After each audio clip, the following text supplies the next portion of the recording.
me today as well.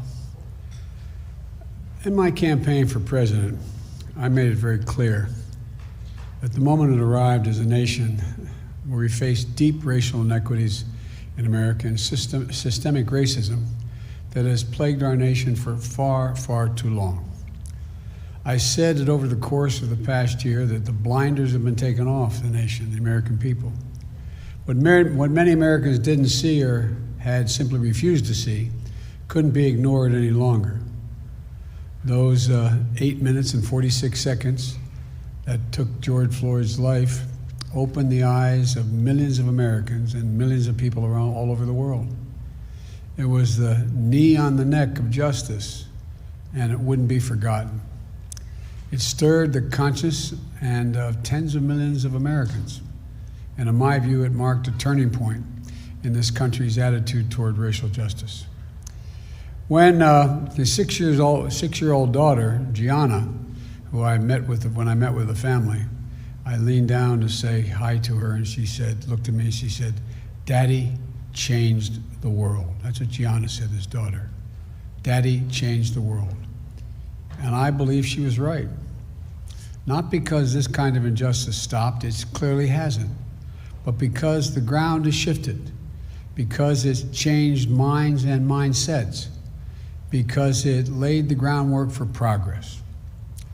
COVID-19 has further ripped a path of destruction through every community in America, but no one has been spared. But the devastation in communities of color has been nothing short of stunning. Just look at the numbers. 40% of frontline workers, nurses, first responders, grocery store workers, are Americans of color, and many are still living on the edge. 1 in 10 Black Americans is out of work today.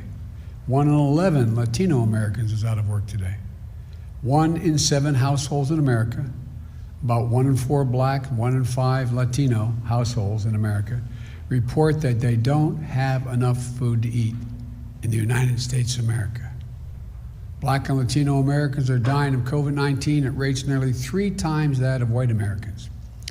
And it's not white Americans' fault, but just a fact. And the Americans now know it, especially younger Americans. One of the reasons I'm so optimistic about this nation is that today's generation of young Americans is the most progressive, thoughtful, inclusive generation that America has ever seen. And they are pulling us toward justice in so many ways, forcing us to confront the huge gap in economic inequity between those at the top and everyone else, forcing us to confront the existential crisis of climate, and yes, forcing us to confront systemic racism and white supremacy. It's just been weeks since all of America witnessed a group of thugs, insurrectionists, a political extremist, and white supremacists violently attack the capital of our democracy. And so now's the time to act. It's time to act because that's what the faith and morality call us to do. Across nearly every faith, the same principles hold. We're all God's children. We should treat each other as we would like to be treated ourselves. And this is time to act, and this time to act is because it's what the core values of this nation call us to do. And I believe the vast majority of Americans, Democrats, Republicans, and Independents, share these values and want us to act as well. We have never fully lived up to the founding principles of this nation, to state the obvious, that all people are created equal and have a right to be treated equally throughout their lives. And it's time to act now, not only because it's the right thing to do, but because if we do, we'll all be better off for it. For too long, we've allowed a narrow, cramped view of the promise of this nation to fester. You know, we've bought the view that America is a zero-sum game in many cases. If you succeed, I fail. If you get ahead, I fall behind. If you get the job, I lose mine. Maybe worst of all, if I hold you down, I lift myself up. We've lost sight of what President Kennedy told us when he said, "A rising tide lifts all boats." And when we lift each other up, we're all lifted up. You know, and the corollary is true as well. When any one of us is held down, we're all held back. More and more economic studies in recent years have proven this. But I don't think you need economic studies to see the truth.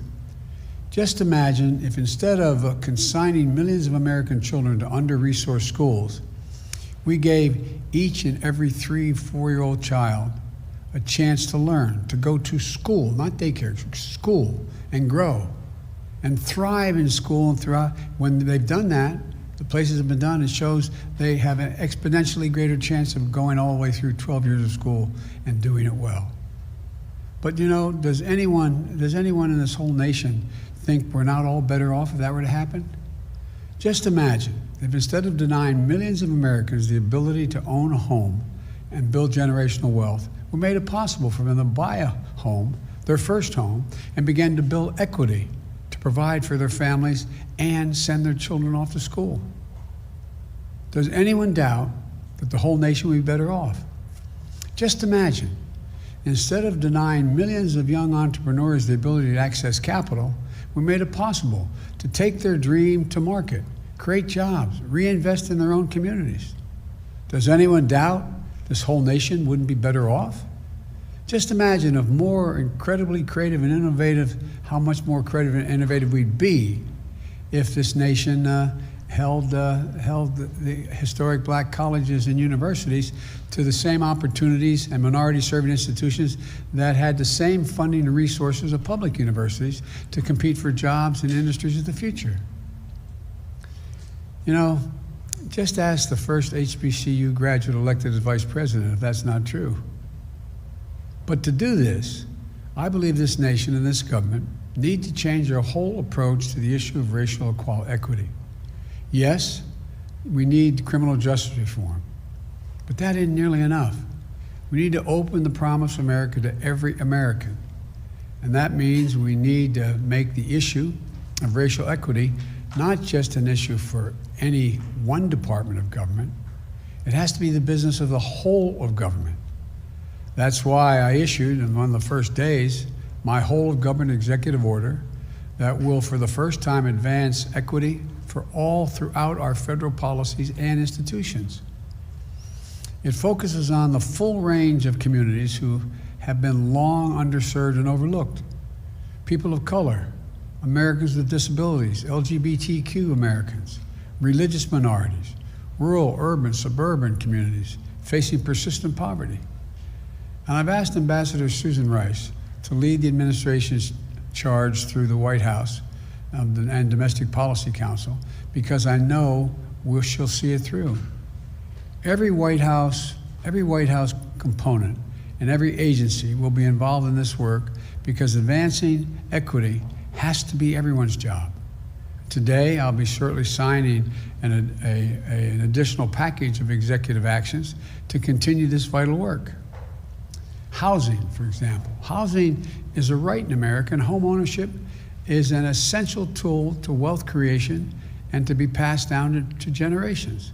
Today, I'm directing the Department of Housing and Urban Affairs and Urban Development to redress historical racism in federal housing policies.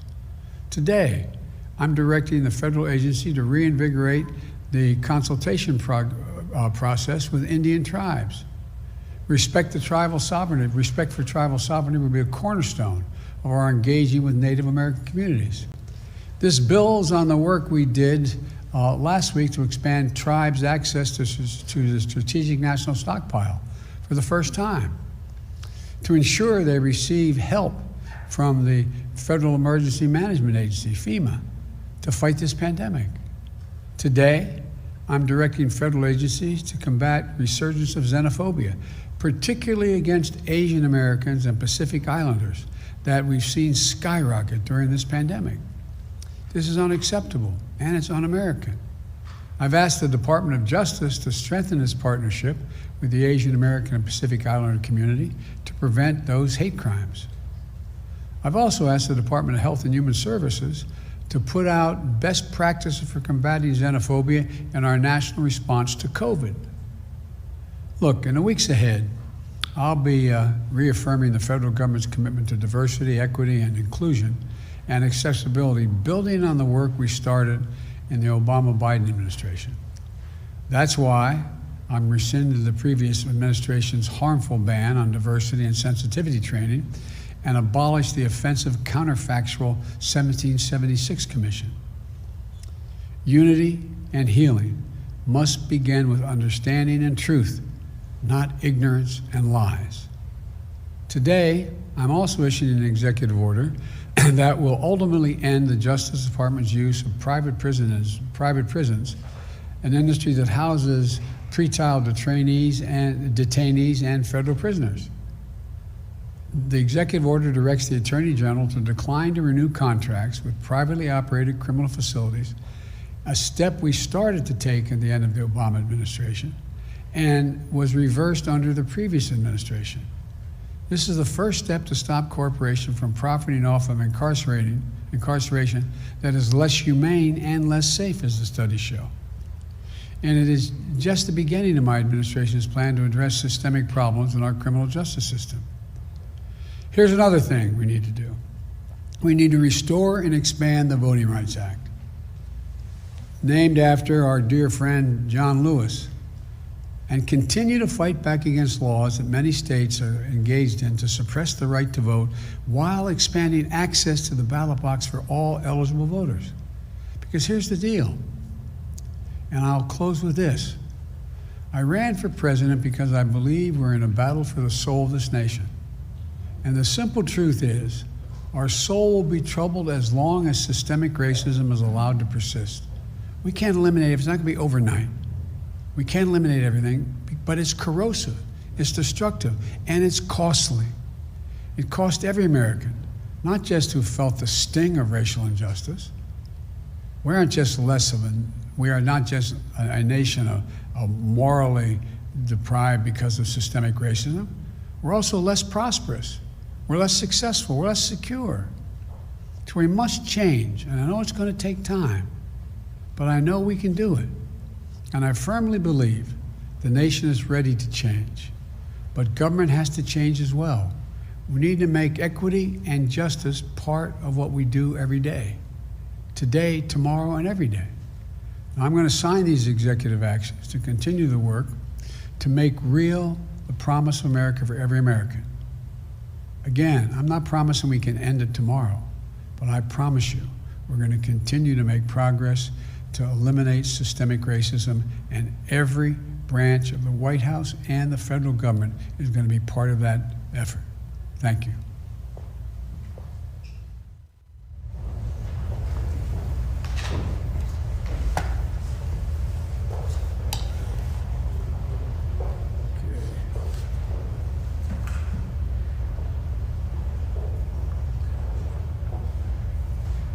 Excuse me.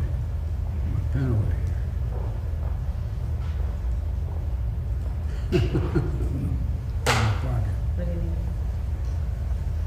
This first executive order is a memorandum for the Secretary of Housing and Urban Development to redress our nation's and the federal government's history of discriminatory housing practices and policies.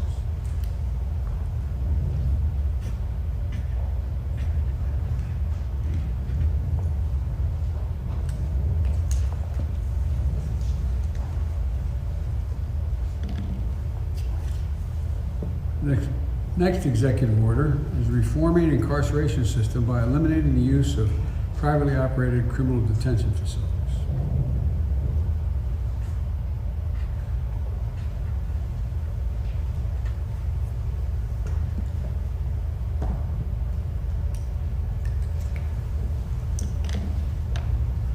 Third executive order is a memorandum for the heads of executive departments and agencies. Tribal consultation and strengthening nation-to-nation relationships.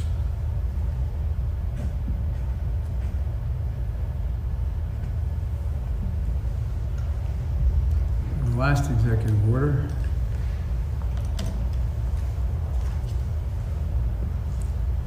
is condemning and combating racism, xenophobia, and intolerance against Asian Americans and Pacific Islanders in the United States.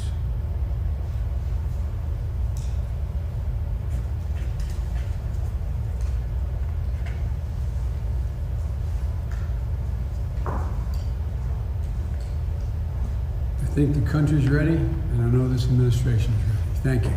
Mr. President, what you talked to Vladimir Putin about? You. He sent his best.